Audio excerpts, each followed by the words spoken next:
Tara, samahan niyo akong maglinis ng mga pinamalengke natin. Nakahanap kami ng murang talangka. So, pinatosan namin. Kaso lang, parang puro lalaki yung talangka na nakuha namin. And, kumuha din kami ng manok. Halo-halong part na yan. Pinahati ko na din siya sa palengke. And, kumuha din kami ng karne ng baboy. Pinahati ko lang siya sa 4 kasi hindi ko pa alam kung anong luto niyan. And, next natin is yung mga isda natin. So, nakabili din kami ng tambakol. 2 piraso lang yan. Pinahati-hati ko na rin sa palengke. Pinatanggal yung laman loob. Kaso lang, pagdating dito sa bahay is dinodoble ko siyang nililinis para hindi malansa pagdating sa ref.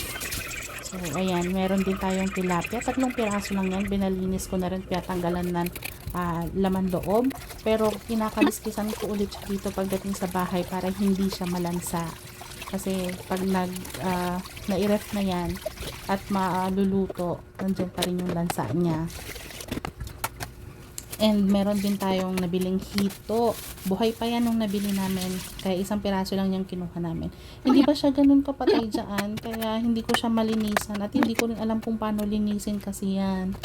Kasi ayan, gumagalaw-galaw pa siya konti dyan. So ayan, kita nyo naman. Inipit ko na tuloy sa tong.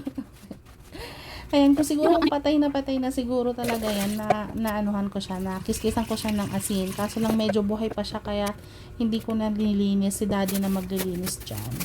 And lastly is yung mga gulay natin. So, ayan, may sitaw tayo at medyo mahal ang sitaw. May okra din. Sakto lang yung okra natin. Kaya lang, konti lang yung kinuha din namin. Ayan, yung talong, nagmamahal na naman yung talong. Sana all minamahal talaga. Ayan, meron din tayong papaya. Mura lang yung papaya. Kaya kumuha kami ng 2 piraso pang tinola.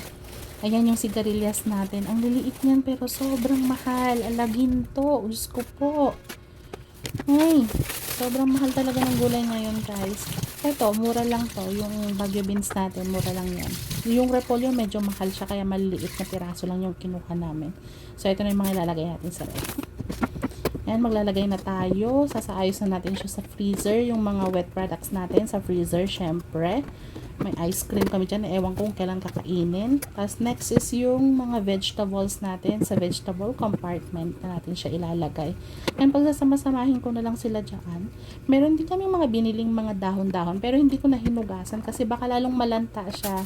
Kahit pailagay natin siya sa ref. Ayan, may dahon kami ng sili na pang tinola din. Tsaka yung talbos ng kamote. Ayan, na yung bawang sibuyas. At yan lahat ang pinamalengke natin.